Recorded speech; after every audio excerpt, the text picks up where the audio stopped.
history outtake on black people, and I'm gonna kind of cut some video to show you what historically would happen in this town, how does it play up to today. But it talks more about past ratio, and then I'm gonna come back with my commentary on these couple of these videos. All right, then. I hope you take note. How do you take 20,000 children in the middle of New York City without anybody seeing? Between the 1870s and the beginning of World War I, black pioneers settled more than 100 all-black towns in the West, each with the goal of economic independence. But they were all destroyed. Residents, community officials, and civil rights leaders spent this day in Tulsa, Oklahoma, marking the 100th anniversary of the race massacre in the city's Greenwood district. That neighborhood, once among the most prosperous for black Americans, was known as Black Wall Street. White mobs killed many black residents and left the neighborhood in smoldering ruins. Throughout the mayhem, thousands of black Tulsans were rounded up and confined to fairgrounds and ball fields. The National Guard imposed martial law on June 1st. Thereafter, black citizens were required to carry identity cards. The rampage lasted an estimated 16 hours. It ended on the evening of June 1st with more than 35 square blocks of the district destroyed. 10,000 black people were left homeless and destitute. Hundreds were injured. The precise number of dead is unknown. We are not over yet with black cities that got destroyed by whites. They are numerous, far more than you may have known. Throughout history, there have been numerous instances where vibrant and prosperous black communities were targeted and destroyed, often due to racial tensions, economic jealousy, or systemic racism. Hundreds fled to towns around Tulsa or to other states. We also know that there were those who were murdered and buried in mass graves. The third group were those who were taken and put into internment camps. How can you make an extra 5 figures a month while still working full time? The answer, print on demand. Were those who were taken and put into internment camps. So this is what happened to the black community, and one has to stop and think what that means. Devastation of losing your home, your business, family members, and then to walk out of these internment camps and have to rebuild. African Americans have been violently expelled from at least 50 towns, cities, and counties in the United States. Most of these expulsions occurred in the 60 years following the Civil War, but continued until 1954. The justifications for the expulsions varied, but often involved a crime committed by white Americans, labor-related issues, or property takeovers.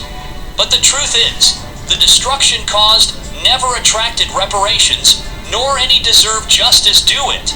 Instead, the victims were blamed. Despite the unprecedented horrors of May 31st and June 1st, no perpetrators were charged or tried. Indeed, the victimized community was blamed.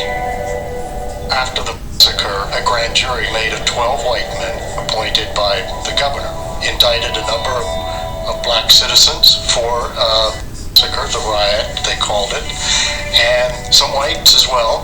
But in the end, the grand jury effectively blamed it on the black community. Welcome to the second episode of Prosperous Black Cities That Got Destroyed by Whites. It's important to shed light on these dark chapters of history to better understand the struggles and resilience of black communities. Before we continue, don't forget to support our persistent efforts to fill you in by hitting that like button on your screen. Share with families and friends to keep spreading our eye-opening black narrative, and subscribe to keep the channel growing. Your support means a lot to us. Red Summer of 1919. This uprising was one of several incidents of civil unrest that began in the so-called American Red Summer of 1919. The summer consisted of terrorist attacks on black communities and white oppression in over 36 cities and counties. In most cases, white mobs attacked African American neighborhoods. In some cases, black community groups resisted the attacks, especially in Chicago and Washington, D.C. Most deaths occurred in rural areas during events like the Elaine race riot in Arkansas, where an estimated 100 to 240 black people and 5 white people were killed. Also occurring in 1919 were the Chicago Race Riot and Washington, D.C. Race Riot, which killed 38 and 39 people respectively, and with both having many more non-fatal injuries and extensive property damage, reaching up into millions of dollars. Some of these cities mentioned we've already briefly discussed in the first segment of this video. Others we are going to be looking at now. 1. Pierce City, Missouri, 1901. A candlelight memorial service for the African Americans killed in the race riot in Pierce City in 1901 was held only months ago, August 19th, on a Saturday by 9 p.m. It was held in the parking lot of City Hall in Pierce City, Walnut, and Commercial Streets, where the lynching of Will Godley took place. The program, or anniversary rather, was meant to hold for a solemn hour, as those who attended were asked to come with their candles and lawn chairs. They would listen to the local historian and journalist Murray Bischoff recount the sad story of the memorable outbreak in Pierce City, Missouri, 1901. More than a dozen lynchings are recorded in southwest Missouri, with 4 considered by historians to have driven out black families. Monet in 1894, Pierce City in 1901, Joplin in 1903, and Springfield in 1906. On August 19, 1901, a large white mob took 3 African American men from jail in Pierce City and lynched them. French and William Godley and Peter Hampton were suspects in the murder of a young white woman. 2 of the men were quite aged and were unlikely suspects. None had a chance at a trial. Unrest continued, and the white mob burned 5 black homes and drove 30 families into the woods, affecting the roughly 300 black residents in the town. It had about 1,000 white residents. Most of the African Americans lost all their land and property. Whites simply took over the empty properties. This was part of a pattern of violence in southwest Missouri in the early 20th century. 2. Wilmington, North Carolina, 1898. The Wilmington coup of 1898 was a violent overthrow of the city's biracial government by white supremacists.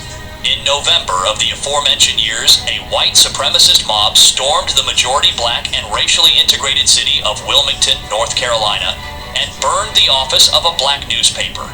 They marauded through the streets, burning down homes and businesses, killing as many as 100 black residents. The mayhem was all part of a carefully planned effort to overthrow the local government, which included black aldermen and other officials and civil servants. It still stands as the only successful coup in American history, a coup which was motivated by white fears of black political power and economic advancement. Black residents retreated into swamps and woods on the outskirts of town to escape the white mob and never returned. Around 2,000 left for good, leaving the city majority white. 3. Atlanta, Georgia, 1906. Between September 24 and September 26, 1906, white mobs killed dozens of black Atlantans, wounded scores of others, and inflicted considerable property damage. Known thereafter as the Atlanta Race Riot, the event was one of a series of violent conflagrations that erupted in southern cities during the dawn of the Jim Crow era. On the noon of September 22, Atlanta newspapers reported 4 alleged assaults on local white women, none of which were ever substantiated. In a series of extra editions published throughout the day, the papers added lurid details and ever more inflammatory language, and soon thousands of white men and boys gathered downtown in protest. City leaders, including Mayor James G. Woodward, sought to calm the increasingly indignant crowds, but failed to do so. By early evening, the crowd had become a mob. From then until after midnight, they surged down Decatur Street, Pryor Street, Central Avenue, and throughout the Central Business District, assaulting hundreds of blacks and destroying black-owned businesses. The crowd also attacked streetcars, entering trolley cars, and assaulting black men and women. Finally, the militia was summoned around midnight, and streetcar service was suspended. The mob showed no signs of letting up, however, and the crowd was dispersed only once. A heavy rain began to fall around 2 a.m. in the morning. Atlanta was then under the control of the state militia. You don't know what you're supposed to do, and somehow it all just comes together. And then you don't know why you wouldn't have known it. 4. Ocoee, Florida, 1920. The Ocoee destruction of 1920 was a racially motivated attack on the predominantly black town of Ocoee, Florida. The attack was intended to prevent black citizens from voting. Poll taxes had been imposed as de facto disenfranchisement in Florida since the beginning of the 20th century. In Ocoee and across the state, various black organizations had been conducting voter registration drives for a year. In November 1920, Mosey Norman, a prosperous African-American farmer, tried to vote but was turned away twice after refusing to pay the poll tax on Election Day. Norman was among those working on the voter drive. Rightfully angered, he returned armed with a shotgun and threatened poll workers several times, so much so that there was a warrant out for his arrest. Later that day, some white Okie residents were deputized by Orange County Sheriff Deputy Clyde Pounds and charged with arresting Julius July Perry and Mose Norman. They surrounded the home of Julius Perry, where Mose Norman was thought to have taken refuge. In the process of attempting to arrest Perry, 2 white men were killed and others wounded, although the perpetrators were never identified. Perry and his 19-year-old daughter Caretha were also wounded by gunfire. Reinforcements from Orlando and Orange County were called upon, contributing to a mob that laid waste to the African-American community in northern Ocoee, and eventually lynching Perry, who was in custody at the Orange County Sheriff's Office, shooting and taking his body to Orlando, where he was hanged from a light post to intimidate other black people. Norman escaped, never to be found. Hundreds of other African Americans fled the town, leaving behind their homes and possessions. By most estimates, a total of 30 to 80 black people were killed during what has been considered the single bloodiest day in modern American political history. Most African American owned buildings and residences in northern Ocoee were burned to the ground. Other African Americans living in southern Oco were later killed or driven out of town by the threat of further violence being used against them. Thus, Ocoee essentially became an all-white or sundown town. 5. Forsyth County, Georgia, 1912. In Forsyth County, Georgia, in September 1912, 2 separate alleged attacks on white women in the Cumming area resulted in black men being accused as suspects. First, on the 5th of September, a white woman named Ellen Grice reportedly awoke to find a black man in her bedroom. Then, days later, on the 8th of the same month, a teenage white woman named May Crow was found in secluded woods about 1 mile, that is, 1.6 kilometer, from her house, lying face down in a pool of blood, and her throat had been slashed. She was still alive and breathing shallowly, dying of her injury. Following the first alleged assault, a black preacher who made disparaging remarks about the victim was harshly beaten. Outraged whites horsewhipped the preacher until law officers rescued him and took him inside the courthouse. Other black men, arrested in connection with the alleged assault, were moved to Atlanta for their safety. Following the second alleged assault, a 16-year-old black boy was linked to the attack by a pocket mirror sold to him at a local store, which was found beside the white teenage girl. He confessed under duress and implicated accomplices. Rob Edwards was one of the men arrested and held in the small jail in Cumming. He was taken from the jail by a white mob and shot and beaten to death, and his body was hanged from a telephone pole. The 16-year-old and an alleged accomplice were later convicted by an all-white jury and sentenced to death by hanging, which was carried out weeks later in what became a public execution. In the following months, a group of men called Night Riders terrorized black citizens, warning them to leave in 24 hours or be killed. Those who resisted were subjected to further harassment, including shots fired into their homes or livestock killed. An estimated 98% of the black residents of Forsyth County left in fear of their lives, leaving their properties behind. 6. Memphis, 1866. The violent fracas called the 1866 Memphis Race Riots was the culmination of racial tensions that had grown since the federal occupation of the city in 1862. During the Civil War, African Americans seeking freedom and protection often relocated to federally occupied towns or established improvised camps near federal encampments. These refugees, called contrabands, often did labor for the federal army. Contrabands concentrated at Memphis swelled the African American population from 3,000 in 1865 to $20,000 by mid-1865. from this group. The 3rd Heavy Artillery was organized in 1863 and stationed at nearby Fort Pickering. Immediately after the war, a power struggle ensued between Memphis's civilian police force, mostly Irish immigrants, and black federal soldiers. Police brutality against Memphis blacks, especially soldiers, heightened to a fever pitch in 1865, but federal commanders had no authority to control or punish the police. Memphis press often exacerbated problems, portraying African Americans as violent, immoral drunks. Conditions worsened when African American soldiers' enlistment ended on April 30th, 1866. Waiting for their final pay, many veterans went into the city to celebrate. However, the celebration deteriorated to violence. About 3 p.m. on May 1st, white policemen arrested an African American veteran for disturbing the peace. Roughly 50 uniformed African Americans witnessed the arrest and freed the man. The police returned in greater numbers and made more arrests. The veterans fired weapons into the air, and the police fired into the crowd. After a brief exchange of gunfire, the police carried off the detainees but returned with reinforcements. After another gunfight, roughly 150 veterans returned to Fort Pickering for safety. A group of police and local whites entered African American communities under the guise of searching for weapons. Vigilantes attacked innocent residents, killing indiscriminately men, women, and children, until martial law was declared. The riots ended with 46 African Americans and 2 whites dead, 5 rapes, 75 people shot, countless beatings, and 103 buildings destroyed, as 91 homes, 4 churches, and 8 schools burned. Riots like these dramatically increased national support for the 14th Amendment, securing United States citizenship for blacks nationwide. 7. York, Pennsylvania, 1969. Racial tensions began to escalate in York, Pennsylvania in 1963.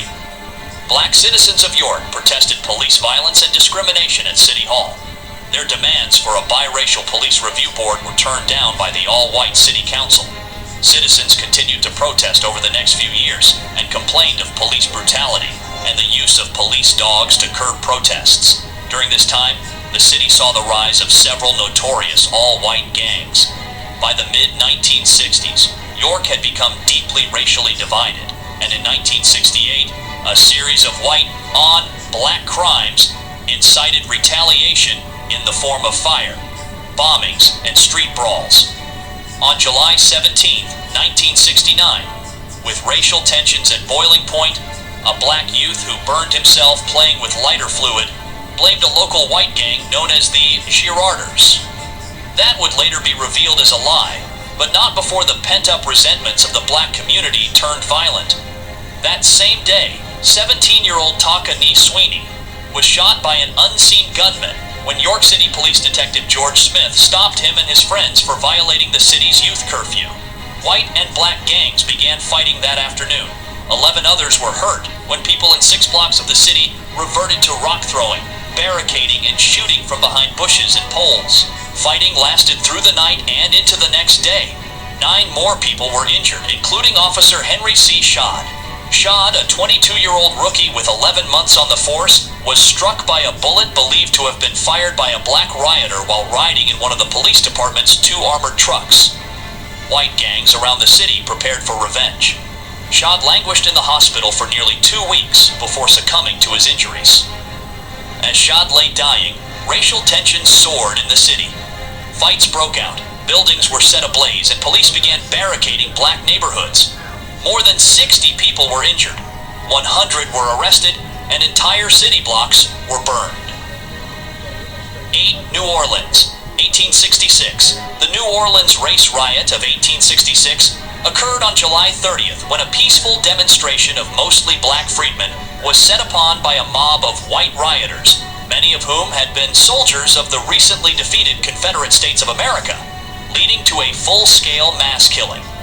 While the riot was typical of numerous racial conflicts during Reconstruction, this incident had special significance. It galvanized national opposition to the moderate Reconstruction policies of President Andrew Johnson and ushered in much more sweeping congressional Reconstruction in 1867.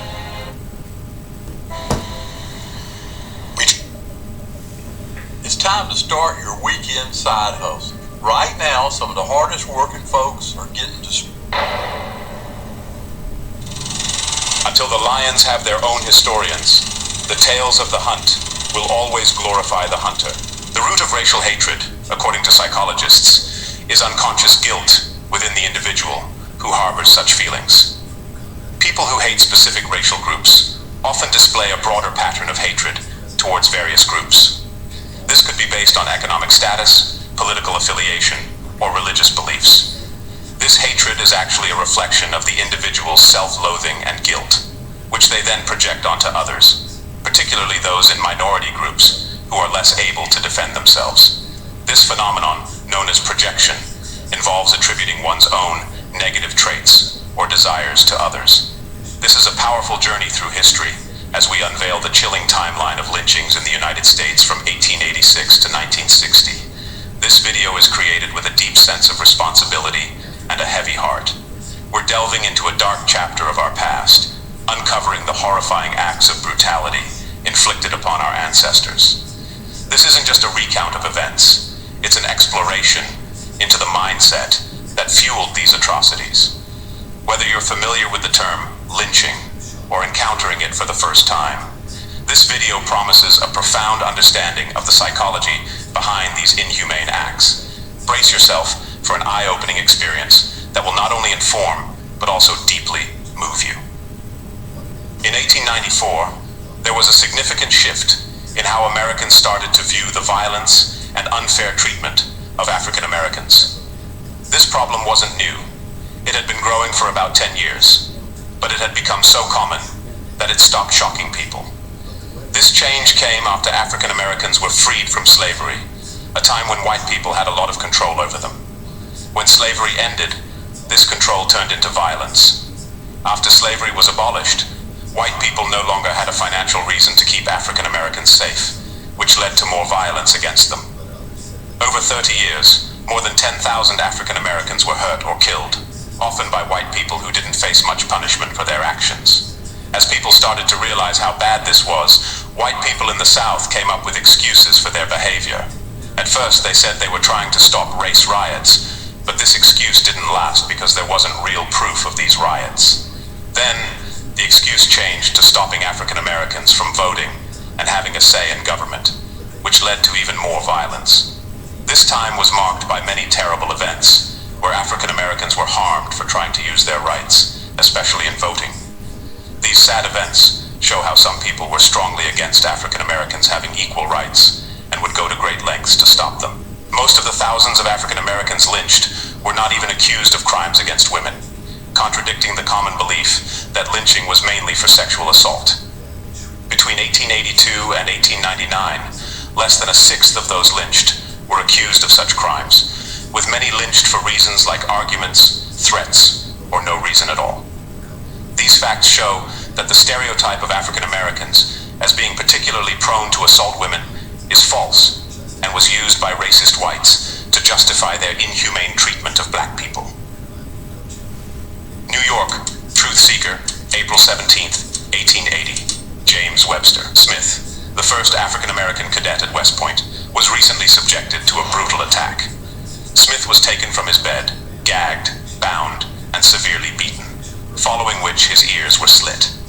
He has stated he cannot identify who assaulted him. In a startling response, fellow cadets allege that Smith inflicted these injuries on himself.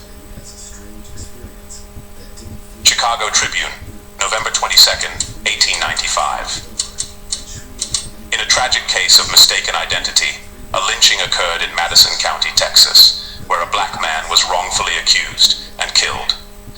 The incident took place on Tuesday night, when he was blamed for injuring a young white girl by riding his horse over her. However, by Wednesday, it emerged that the mob had targeted the wrong individual, while the actual person responsible managed to escape. Weekly Republican, January 19th, 1896. Tensions are high in Manatee County, Florida, where a violent incident has highlighted racial strife. The conflict began when the son of the county sheriff and a poor black boy had a quarrel, with the latter emerging victorious. In response, the sheriff, along with an armed group of white men, attempted to forcibly take the black boy from his family's cabin at night. The boy's father, refusing to surrender his son and fearing for their lives, shot and killed the sheriff and 2 other men as they attacked the cabin. Following this, the father and his son fled to the swamps, with their current whereabouts unknown. In retaliation, the white mob has been attacking the black community, firing into homes, burning properties, killing some residents, and forcing others to leave the area. They are also pressuring local employers to dismiss their black workers. Kissimmee Valley, Florida. Gazette, April 28, 1899. Sam Holt, a black man accused of murdering Alfred Cranford and assaulting Cranford's wife, was burned at the stake near Newnan, Georgia. The execution occurred on Sunday, July 23rd at 2:30 p.m., with an estimated 2,000 people witnessing the horrific event. Holt, tied to a sapling, endured extreme suffering as the crowd mutilated his body and watched his agony with apparent satisfaction. The lynching was marked by a gruesome display of brutality, with the crowd seeking souvenirs from Holt's burning body. Remarkably, Holt displayed significant courage under such dire circumstances. Despite his claims of innocence, he was purported to have confessed under the intense pain of the flames.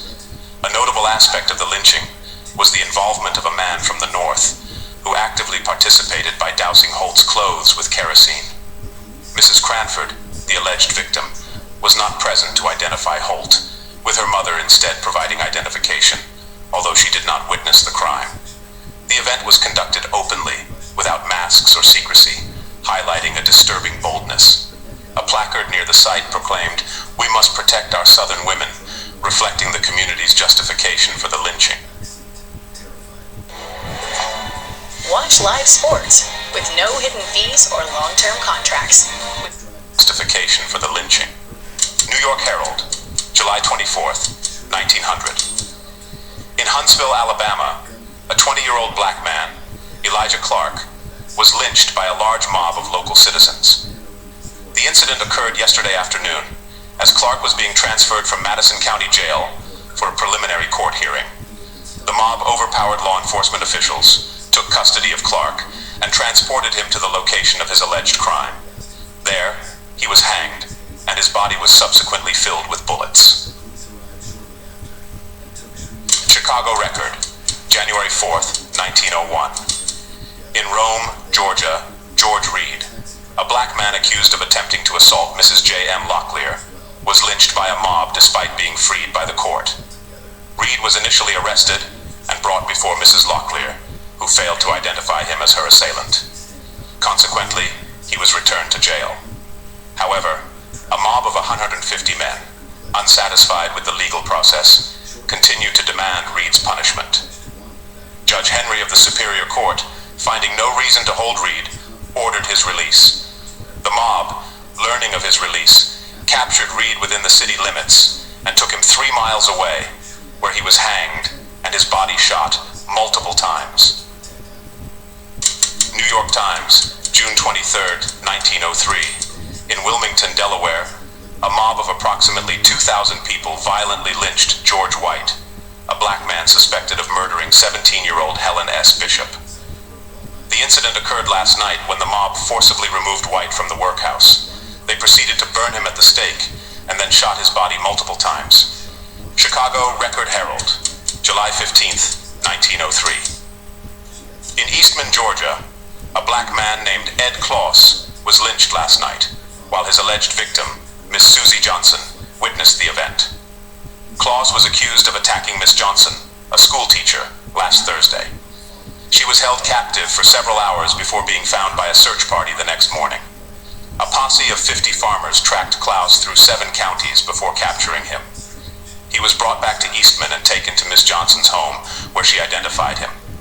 When asked about her wishes regarding Klaus, Miss Johnson stated he should be killed. Subsequently, Klaus was tied to a tree and shot by the mob until his body was extensively mutilated. New York Tribune, March 18th, 1906. In Plaquemines, Louisiana, William Carr, a black man, was lynched today in a methodical manner by a group of 30 masked individuals. The incident occurred without any formal proceedings. Carr was accused of killing a cow belonging to a white man. The mob quickly took Carr to a railroad trestle, where they proceeded to hang him. Birmingham News, August 4th, 1910. In Pensacola, Florida, there is a state of panic as African Americans are reportedly fleeing the area near Dady, Florida, for their lives. The situation escalated following the murder of a young schoolgirl, Bessie Morrison, last Friday. In a series of events fueled by vengeance, farmers have abandoned their work to join posses. A recent report indicates that a black man, accused of being connected to the murder for lending an amulet to one of the suspects, was captured and brutally lynched. He was hanged and then shot, becoming the fourth black individual lynched in connection with this crime. The severing of telephone lines in the area has obscured further details and the reasons behind the ongoing pursuit of African Americans in the region tonight. Montgomery Advertiser, January 23rd, 1912. In a horrific act of vigilante justice in Hamilton, Georgia, a mob of 100 men stormed the Harris County Jail tonight. They overpowered the jailer, E.M. Robinson, and forcibly removed 4 African Americans, 3 men and 1 woman. The mob took them to a location a mile from town and lynched them, hanging them from trees. Following the hangings, the mob shot the bodies, firing an estimated 300 shots. This brutal act was in response to the murder of Norman Hadley, a well-to-do young farmer, last Sunday. 4 black tenants, Belle Hathaway, John Moore, Eugene Hamming, and Dusty Cruthfield, were arrested and charged with the crime. Despite no immediate threat of lynching perceived by Sheriff Hadley, who was away in Columbus, public sentiment in Hamilton grew increasingly hostile throughout the day. By evening, a large crowd had gathered, and despite the jailer's efforts, they broke into the jail, seized the accused, and executed the lynching. The victims protested their innocence until the end, but the mob dismissed their pleas. Montgomery Advertiser, August 28, 1913. In Jennings, Louisiana, an African-American man, James Comio, was lynched by a mob early this morning. He was forcibly removed from his jail cell after midnight, shot to death, and his body was left at the jail's entrance. Comio's arrest came after an altercation with A.W. Joseph, an Italian merchant. The conflict occurred when Joseph reportedly swept dirt onto Comio's shoes at Philadelphia Inquirer, January 3rd, 1916. In a tragic incident in Anderson County, South Carolina, 2 African-American men were lynched, and a black woman was severely beaten over a remark made to a white girl. According to reports from Hartwell, Georgia, the incident occurred when the 3 black individuals, traveling in a buggy, passed by the girl.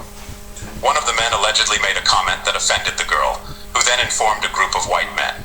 These men quickly apprehended the black individuals, lynched the 2 men, assaulted the woman, and ordered her to leave the state. Conflicting reports have emerged about the nature of the remark. Georgia County officials claim the comment was, "Hello, sweetheart," while the black woman involved insists it was simply a greeting of, "Hello." New York Negro World, May 29th, 1920. In Lakeland, Florida, new details have emerged regarding the lynching of Henry Scott, a black Pullman porter who was killed by a mob. The incident, which occurred 2 days ago, was reportedly prompted by an alleged insult to a white woman. However, Scott denied any insult. According to Scott, the issue arose when the woman demanded immediate assistance with her berth while he was occupied with another passenger. When asked to wait, she became indignant. She subsequently sent a telegram to the next station, accusing Scott of insulting her. Upon the train's arrival, Scott was taken into custody by a deputy sheriff, but a mob later overpowered the sheriff and lynched Scott. The coroner's jury concluded with the standard verdict of death at the hands of parties unknown. New York Mail, July 8th, 1920. In Durham, North Carolina, a lynching occurred in a shocking and unusual setting. Edward Roach, a 24-year-old black prisoner, accused of assaulting a 13-year-old white girl, was forcibly removed from the county jail in Roxborough. He was taken by a mob of over 200 masked individuals and hanged. The incident took place yesterday, with Roach being executed from a tree limb located in a rural black churchyard. Kansas City, Missouri, July 7th, 1920. A horrific double lynching occurred in Paris, Texas, where 2 African-American brothers, Irving Arthur 19, and Herman Arthur, 28, were burned at the stake by a mob at 8 p.m. tonight. The brothers were accused of murdering their landlord and his sons, John and William Hodges, last Friday, reportedly over a financial dispute. In a chilling turn of events, the brothers were taken to the fairgrounds, tied to a flagpole, soaked in kerosene, and set on fire. Notably, this flagpole had just been the center of 4th of July celebrations and speeches the previous day. New York Times, November 25th, 1920. In DeWitt, Georgia, a disturbing incident occurred involving the lynching of Curly McKelvey, a black man and the brother of Ophelius McKelvey. Ophelius had been involved in a fatal shooting of James E. Adams of Worth County the previous day. Curly McKelvey's body was discovered early today, hanging from a tree and riddled with bullets. It's believed that he was killed by one of the posses formed to hunt down his brother. The origin of the conflict was a dispute involving the 3 McKelvey brothers and Adams over the use of a road across the Adams plantation. Am I coming in nice and clear, everyone? I just want to make sure. I've been making $15,000 a month from just these 2 apps on my Excuse the phone. background. It took me just about 3 hours in total to do. I don't know if you can see this, but it's called Fiverr and Craigslist. Right here, I have payouts to my bank account. After 2 weeks of my apostolic sabbatical, great to see you, Pastor Deborah Watts. My daughter in Christ, great to see you, Pastor Sam Jr. My son in Christ, all of my sons and daughters in Christ. You belong to Christ. You don't belong to me. You belong to Christ and Christ alone. Thank you so much, Pastor Renee. And I am rested. I am ready to go. Let's go straight. I hate when my computer does that. Into the mind of God in prayer. Heavenly Father, send forth thy truth, for thy word is. Here's racism is spoon-fed to you. It's not like what you see in movies. It's not really shoved in your down your throat. It's slowly fed to you. My son in Christ, Pastor Rita, my daughter. Great to see you, Pastor Sippy. My daughter, let's go straight into. Welcome back to Other People's Lives. I'm Joe Santagato. I'm Greg Dybeck. For anyone out there that would like to be a guest on our show, don't hesitate to reach out. Our email is oplpodcast@gmail.com. Just send us an email and we'll get back to you. Today, we're going to be getting a very unique perspective from a man who was raised to be racist. And he's here to talk about how his upbringing, how racist and homophobic values were forced on him as a child, and how it ultimately impacts him today. So we've got the guest on the line. Thank you so much for being on today. Hey, I appreciate you guys having me. I'm just glad to be here. Yeah, no, we're really interested in having this conversation. And to start, can you just paint a picture of your upbringing for us? So just the environment, number of family members, and I mean, if you're willing, even sort of the location, so that we can kind of get an understanding. Okay, I'll give my birthplace away because I was only there for a short time. I was born in Columbus, Georgia, and in there, a lot of this wasn't really forming yet. So I mean, also I don't remember a lot of it.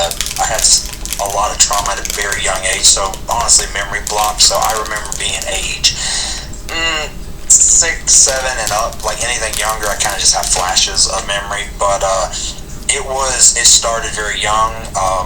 I don't remember, but my father would beat me and my sibling with a leather belt and a buckle because of soiling a diaper and like whipping us with it. Make me stand in the corner for hours on end till my feet swole. My sister went through her own trials and tribulations, and just a lot of negative, poisonous, just animosity among growing up. So not traditional happy childhood from the get-go. The part where racial stuff started coming into play was, I'd say about 6, 7, when I would just hear them say slurs, and then I'd repeat them because I didn't understand what they were, and I was told, oh, don't don't say that in public, don't say this, don't. And I was like, oh, it's just a bad word. It's just like any other obscenity. It's just a bad word. And I didn't understand the difference between, like a regular curse word and a slur and like a racial, kind of point. Like I didn't, I'm a child. And these are your parents that you're hearing just saying this around the house? I was only with my father for maybe a year, with shared custody, but the abuse is how we got separated. But she had my mother married another man in Columbus, where I was born, and then we moved to a small rural town. Like we're talking like 4,000 people in the main town, 600 people in another town connected, 300 people, like 2 red lights and a grocery store, like that kind of town. Okay. So that's where a lot of it came out, because Columbus was very diverse and not super. I mean, this is early 2000s. So when we moved to this small town, this like an hour from Columbus, I'll even say the name of it, is Dawson, Georgia. We lived in different areas around, so like outskirts of town, in the town, a town connecting like 10 minutes away. And this is like small Farmerville kind of, Raysdale, Praisdale kind of community. So the thought process and the way of thinking of different cultures was not very, it wasn't very good. So you're saying like you were raised sort of like, and there was a lot of like racism and homophobia, like, at what age did that become very like noticeable, and why do you feel that way? Like looking back, like what were some examples of things? So it started more or less with the racial. So it started with like we would watch a movie, and if it had like a black lead, like a black actor who was the lead, they would change it, and I'd be like, why? I was watching that. Well, we don't watch, and they say a slur, we don't watch them on the TV. And I'm like, oh, okay, I guess we don't do that. Or if it was anything other than white, or if I were to watch movies or TV that had more of a different, diverse lead group of actors, actresses, or any kind of positive outlook on anything besides white culture, it was frowned upon. I was made fun of for it. I was told I was a slur lover, like that kind of thing. And we're talking, I'm not even a teenager yet. Jeez. Yeah, you said you were around 8 to 10 or something? Yeah, this is a pattern. So it started about 8, like I noticed it at 8. And then from 10 it kind of escalated, because that's about the time we moved out of Columbus into this smaller town. Because we had visited years prior, and I got it. So here's the thing: racism is spoon fed to you. It's not like what you see in movies. It's not really shoved in your down your throat. It's slowly fed to you. But some bites are bigger than others. Sometimes you do get a big bite, and you're like, oh, this is a lot to chew on, and you have a choice to spit it out or swallow it. And me, I was always half and half, because I wanted to trust my parents, or parent at the time. So I thought, oh, they know best. They're the ones raising me, like that. I was a very logical child to a degree, but also very ignorant. But that was because I was being raised in ignorance. Was there any black people in your town? Here's what's funny: the majority were black. So how was your parent or your guardians like interactions with black people when you would be at like the supermarket or anything like that? Well, my mother is a narcissistic, two-faced, backstabbing liar. I'll be honest. Like, to put it, that's the sweetest way I can put it. And so she'd be friendly, and then she would even have people. She's like, oh, they're one of the good ones. Like, that's a big phrase that I know everyone's heard at least once. Oh, they're one of the good ones. And it's like, what does that mean? Like, it's such a hard thing to even explain, even though I was raised in it, that the ignorance is so bliss and it's alive. It's like when you watch it, you're like, this is a prank, right? Like this isn't real. And they're like, no, this is happening right now. Do you remember at that age any confusion, or could you try to, walk us through what you were feeling? Because I think that's such a great analogy that you said of being spoon-fed and sort of, indoctrined into this way of thinking. But then, you go out of the house and you see black people at the supermarket. I would imagine it's confusing as you're trying to wrap your mind around, what this all means and how the world works in the perspective that, you're starting to gain. So the reality I built, and I say I built because we all have to build our own perception of what we're raised in, and my perception is, when we're out in public, it's everybody can be friendly. To me, I thought everyone was like this. I thought black people were like this, Mexican people. I really thought we all went out in society and we all played along and we got along, but when we got home, that's when, you would say the slurs or feel animosity or I don't want them over the house. I thought that was just normal. I thought everybody did that.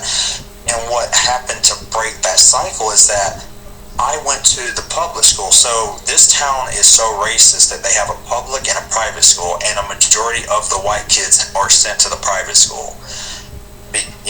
They used to have a huge high school next to the now police station, and it got burned down years ago, but it was where everybody went. Everybody, white, black, but then they built the private school, and all the racist, bigoted white people pulled all their kids out of that school, sent them to the private school, and then they opened up this new public school that I went to. Mm-hmm.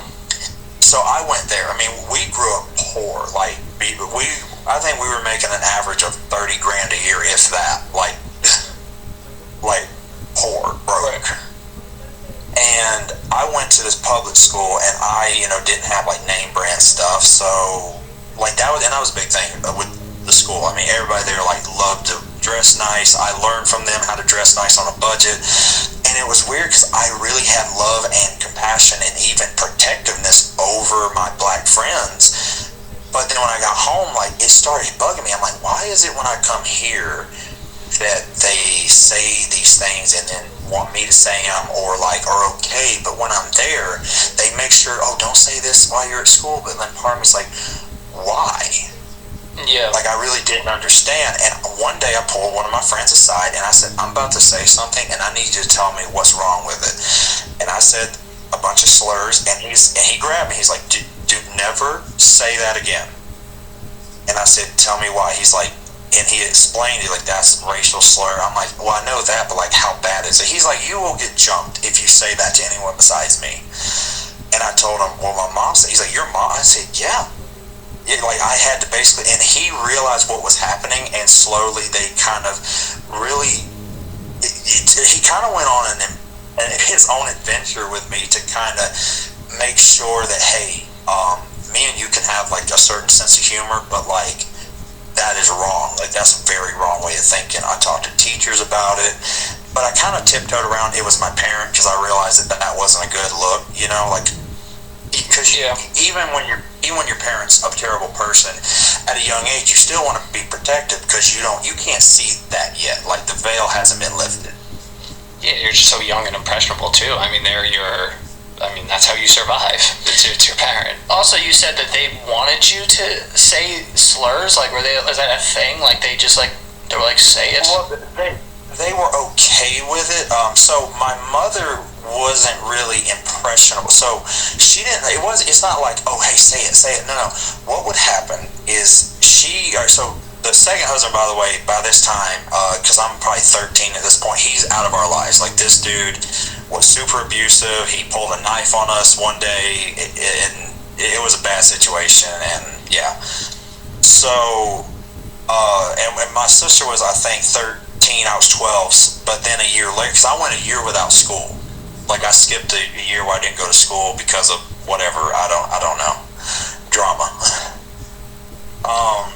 So I ended up going into the 7th grade at this school, so I started there, and that was my class, and I stuck with that class all the way till graduation.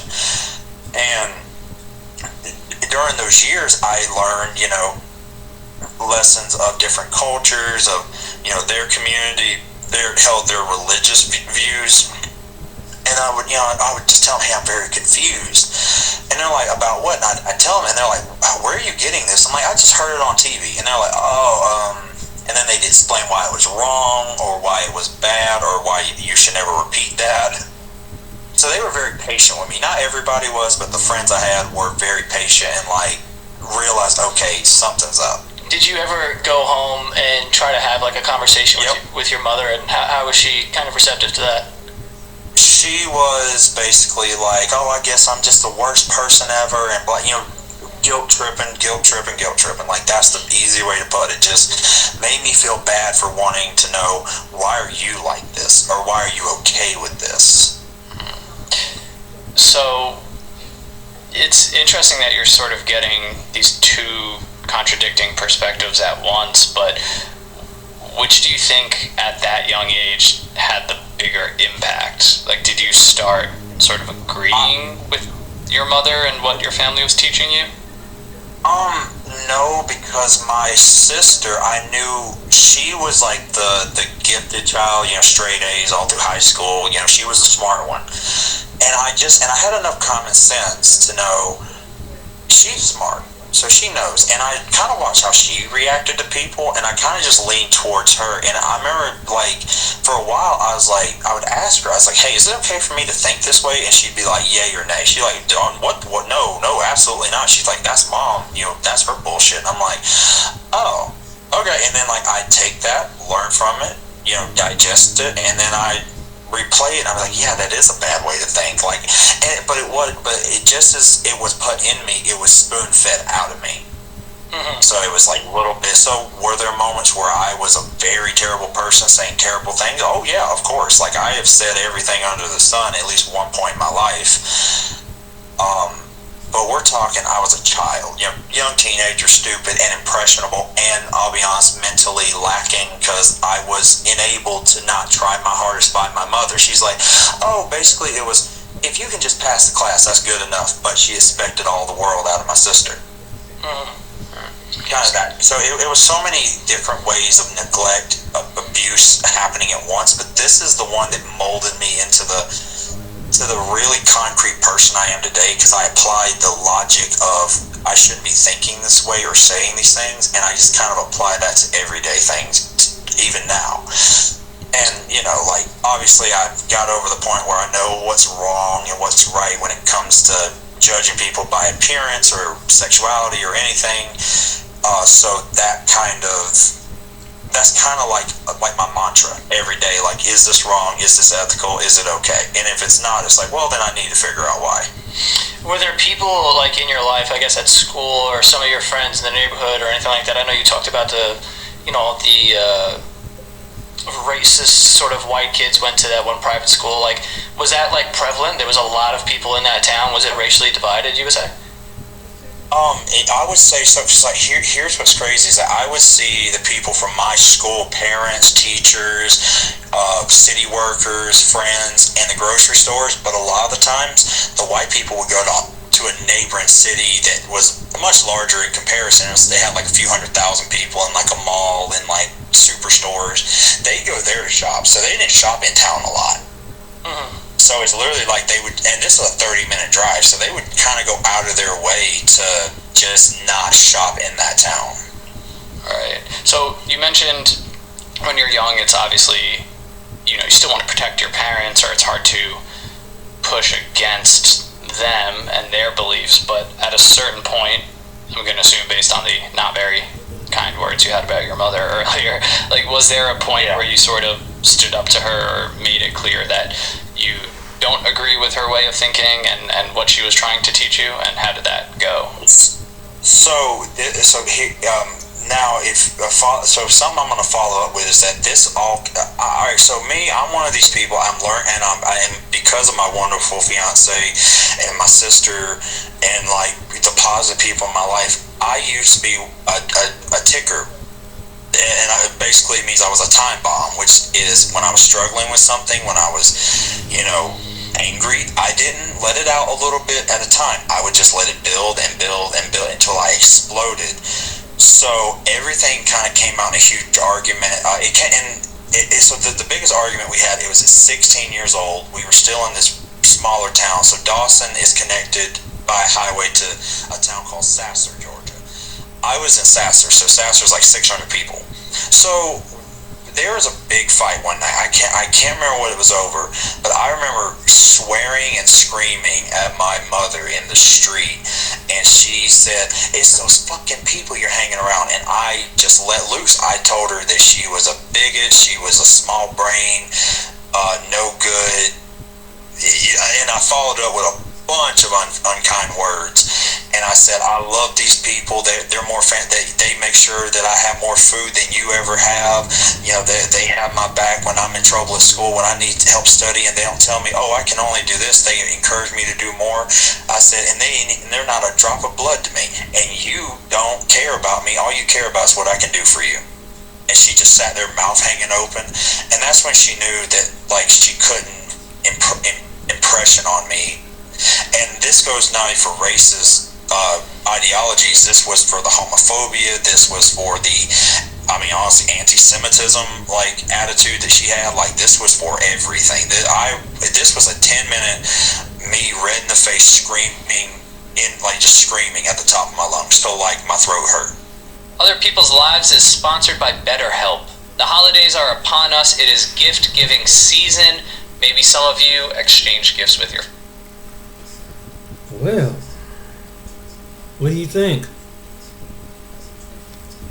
Well, sometimes you have to get it from the other side.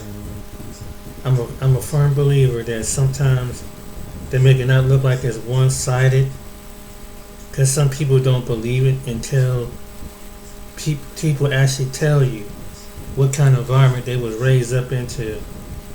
That's the reason why I played that video. And it goes from generation after generation. And for someone's African American, most black people, that's not shocking. That's just confirming that there are people that have that mindset.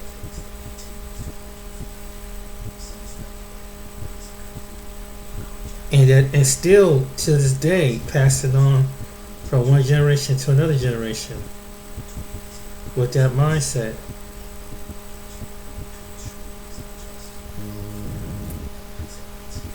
And it's something that is going to destroy this country. It's a spirit that was going to destroy this country. One of the things it's going to destroy is because the battle is going to be within. That's what's going to happen. And it's something that won't loosen up.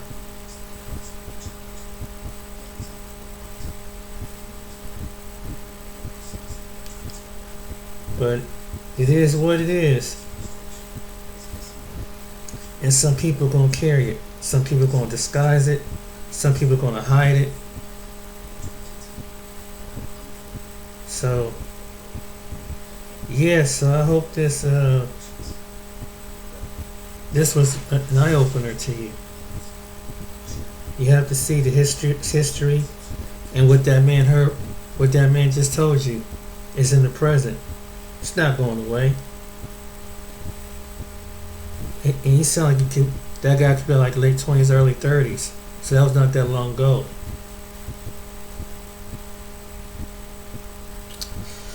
And then you have teenagers that's carrying the next generation of racism. It goes from one generation to another generation. And you see how it's a spirit that comes from throughout time, throughout centuries. Racism is a spirit. Most people probably don't believe that, but it's a spirit. It's a spirit that hovers. And when people come into this country, I believe they run into that spirit of division. I truly believe that. Even though that we have every nationality of people in this country, but that racism, it's a spirit. It's a spirit. Look how 16th, 17th, 18th century since the country was founded.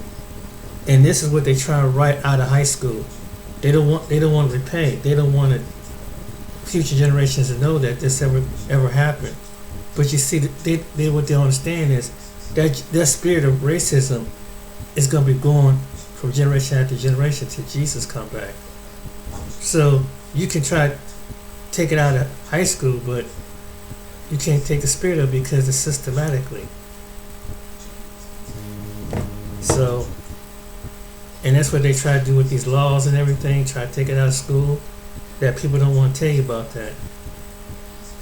But it's you can take it out of law, but you can't take it out of the people. The people reflect it all across this country, not just down south, but all across this country, because that spirit's still within some people. And that man, what he's saying, there's some people that still to this day teach their children that. So it's not going away, and it's going to transform. He tell you how the way people disguise it. They tell you what they say. It gives you the insight. That's why I played that video, because some people need to know. There are people that think like that. You need to know, and they're gonna smile up in your face. And it's not just a black and white thing. Other people learn to do the same thing too. When it comes to other races of people, particularly against black people. They want your money, but they don't want you. And despite black people, and you've seen each incident, most of the incidents prove that it was no justification. It was allegedly that these people allegedly. They didn't want to hear that it was allegedly. Instantly, the hatred went to a whole magnitude, destroyed them. That's how deep hatred is in America. And that hatred have never left America. And it's among people till this day. And some of that hatred is going to carry the people to hell. And whether you have different groups of individuals or a particular group of people like the Klan or supremacists, whatever, or some kind of neo-Nazi group, that's going to take them to hell. And even other races, a group of people that got that spirit, it's going to take them to hell. America, even though it is patriotism, but under the skirt of patriotism is racism, social status. They have to keep up the narrative. That's what it's about. Red, white, and blue. It's right up under the banner. Even the Confederate flag. It's under the it should have the slogan, what Simon Says, and tell how I feel about you if I'm Caucasian, about the races of people. Because that's basically what it's about. What about my innocent? It's Simon Says. That's kind of arrogant, ain't it? But that's how some people who are. So you see why some black people feel the way that they do? Imagine a black person watching the story and learning about this from generation after generation. Like, what did they do? It's a hatred. It's a hatred of simply because it's deep rooted. And I believe it goes back to the Bible. So we gotta be those people that's in the Bible. We're the only group of people that are hated on the planet. That extreme. But when people come from other parts of America, from other parts of the world, they are the majority of people make them in the same mindset. Stay away from the black people, even though the black people, they did nothing wrong to them. But it's envious and jealousy and hatred will continually to have some individuals out of the different groups of people against black people. You'll see it. They'll try to hide it, but it always shows its head in the rear. Sometimes they don't think you don't know the language. They'll speak a different language around you. Hatred is skin deep, ain't it? And you just witness it. But this is one of the countries in the world that continually to be out about it. don't know why. It's deep rooted. So sometimes you have to seek the Most High God, and He'll give you the answer. Alright then, ladies and gentlemen, I hope you really this enlighten your video and show you that hopefully times will one day change, but maybe you can change as an individual. But stay away from individuals who carry that spirit. And keep them away from your children if you have young ones around you. Because if they don't, you'll see it come out in them. And to keep evil away, pray for your children. Take care, be blessed.